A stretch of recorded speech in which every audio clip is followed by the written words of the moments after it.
ఒక పక్క సూపర్ సిక్స్లు లేవు, ఒక పక్క సూపర్ సెవెన్లు లేవు, ఒక పక్క అబద్ధాలు అన్నది మోసం కింద కన్వర్ట్ అయిపోయింది. మోసం కింద కన్వర్ట్ అయింది, కోపం కింద కన్వర్ట్ అవుతుంది ప్రజల్లో.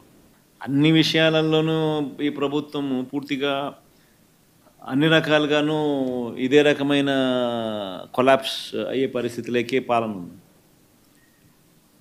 స్కూళ్ళు పోయినాయి, ఫీజు రీయింబర్స్మెంట్లు పోయినాయి, హాస్పిటళ్ళు పోయినాయి, ఆరోగ్యశ్రీలు పోయినాయి, ఆరోగ్య ఆశ్రయాలు పోయినాయి, డోర్ డెలివరీ పోయింది, జన్మభూమి కమిటీలు వచ్చినాయి. సో ఎన్ని కనిపిస్తూ ఉన్నాయండి. చదువులు లేవు, చదువులు పోయినాయి, వ్యవసాయం పోయింది, పెట్టుబడి సాయం పోయింది, ఫ్రీ ఇన్సూరెన్స్ పోయింది, ఆర్బీకేలు పోయినాయి, అన్నీ పోయినాయి. పూర్తిగా గవర్నెన్స్ అంటే ఏదైతే మార్గదర్శకంగా రోల్ మోడల్గా నిలబడాల్సిన రంగాలు వ్యవసాయము, చదువులు, వైద్యము, 3 రంగాలు తిరోగమనమే. గవర్నెన్స్ అనేది లేదు. ఇష్టం వచ్చినట్టుగా దొంగ కేసులు పెట్టి రెడ్ బుక్ పరిపాలనతో దొంగ కేసులను ప్రోత్సహిస్తూ ఉన్నారు. గవర్నెన్స్ అనేది పూర్తిగా పోయింది. లా అండ్ ఆర్డర్ ఎక్కడా లేదు. డోర్ డెలివరీ అనేది గాలికి ఎగిరిపోయింది. ఇంతకుముందు పారదర్శకతంగా ఇచ్చే పరిస్థితి ఈరోజు పారదర్శకత అనే పదం లేక ఈరోజు విజయవాడలో కనీసం ఫ్లడ్ ఎన్యూమరేషన్ చేయలేని పరిస్థితి. ఇన్ని ఇళ్ళు మునిగినాయి, ఈ మునిగిపోయిన ప్రతి ఇంటికి ఇంత సహాయం చేయాలనుకుంటే కనీసం ఆ ఇళ్ళకు కూడా సహాయం చేయలేని పరిస్థితి. ఇప్పుడు కలెక్టర్ల దగ్గర చుట్టుముడుతున్నారు ప్రజలు. అంటే ఒక ట్రాన్స్పరెన్సీ లేదు, ఒక పారదర్శకత లేదు. కొందరికే నచ్చినోనికే ఇవ్వాలనుకుంటే ఇస్తారు. సో ఇవన్నీ స్టార్ట్ అయిపోయినాయి. 4 నెలలకే ప్రభుత్వం మీద వ్యతిరేకత అన్నది తారాస్థాయికి వెళ్ళిపోయి, ఏ తారాస్థాయికి వెళ్ళిపోయిందని అంటే వాళ్ళకు కూడా అది అర్థమయ్యి టాపిక్లు డైవర్ట్ చేసేందుకు కొత్త టాపిక్లు తీసుకొస్తూ ఉన్నారు. పార్టీ కోసం ఎవరైతే పనిచేసినారో, పార్టీ కోసం ఎవరైతే కష్టపడినారో, పార్టీ కోసం ఎవరైతే నష్టపోయినారో వీళ్ళే ఆ బాధ్యతల్లో ఉంటారు. సో పార్టీ అనేది మనది అనేది మనం అందరం కూడా కలిసికట్టుగా ఓనర్షిప్ తీసుకోవాలి. ఆ ఫైర్ అనేది రావాలి. పార్టీని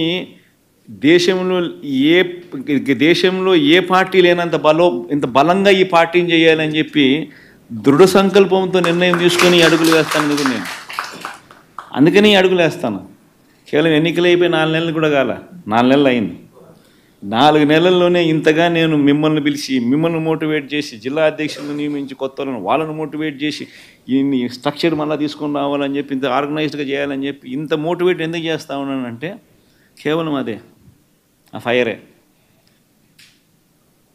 ఎట్టి పరిస్థితుల్లోనూ this party should become the strongest party in the country. కొన్ని లక్షల మంది మనల్ని ప్రేమించిన కార్యకర్తలు, కోట్ల మంది మనకు అభిమానించే ఓటర్సు, ఇంతమంది అభిమానస్తులు మనకున్నారు. వీళ్ళందరి కోసం మనం నిలబడాల్సిన అవసరం ఉంది. వీళ్ళందరికీ మంచి చేయాలని అంటే మనం ఆ సీట్లో ఉండగలిగితేనే మంచి చేయగలుగుతాం. దానికోసం అని చెప్పి మనం గట్టిగా యుద్ధం చేయాల్సి వస్తూ ఉంది. ఖచ్చితంగా గుర్తుపెట్టుకుంటాం. సో ఒక స్ట్రక్చర్డ్ పద్ధతిలో పార్టీ బలోపేతానికి గ్రామ స్థాయి నుంచి పార్టీ ఆర్గనైజ్డ్ స్ట్రక్చర్గా తయారు చేయడం కోసం, ఆర్గనైజ్డ్గా ఉండేదానికోసం బిల్డింగ్ స్ట్రక్చర్ తీసుకొచ్చే కార్యక్రమం చేస్తూ ఉన్నాం. ఆ దిశగా అడుగులు సీరియస్గా వేస్తూ ఉన్నాం. ఇప్పటికీ 4 నెలలు అయిపోయింది. ఇప్పటికే ప్రభుత్వం మీద వ్యతిరేకత గమనిస్తూనే ఉన్నాం. ఒక పక్క సూపర్ సిక్స్లు లేవు, ఒక పక్క సూపర్ సెవెన్లు లేవు, ఒక పక్క అబద్ధాలు అన్నది మోసం కింద కన్వర్ట్ అయిపోయింది. మోసం కింద కన్వర్ట్ అయింది, కోపం కింద కన్వర్ట్ అవుతుంది ప్రజల్లో. అన్ని విషయాలలోనూ ఈ ప్రభుత్వం పూర్తిగా అన్ని రకాలుగాను ఇదే రకమైన కొలాప్స్ అయ్యే పరిస్థితిలోకే పాలన ఉంది. స్కూళ్ళు పోయినాయి, ఫీజు రీయింబర్స్మెంట్లు పోయినాయి, హాస్పిటళ్ళు పోయినాయి, ఆరోగ్యశ్రీలు పోయినాయి, ఆరోగ్య ఆశ్రయాలు పోయినాయి, డోర్ డెలివరీ పోయింది, జన్మభూమి కమిటీలు వచ్చినాయి. సో ఎన్ని కనిపిస్తూ ఉన్నాయండి.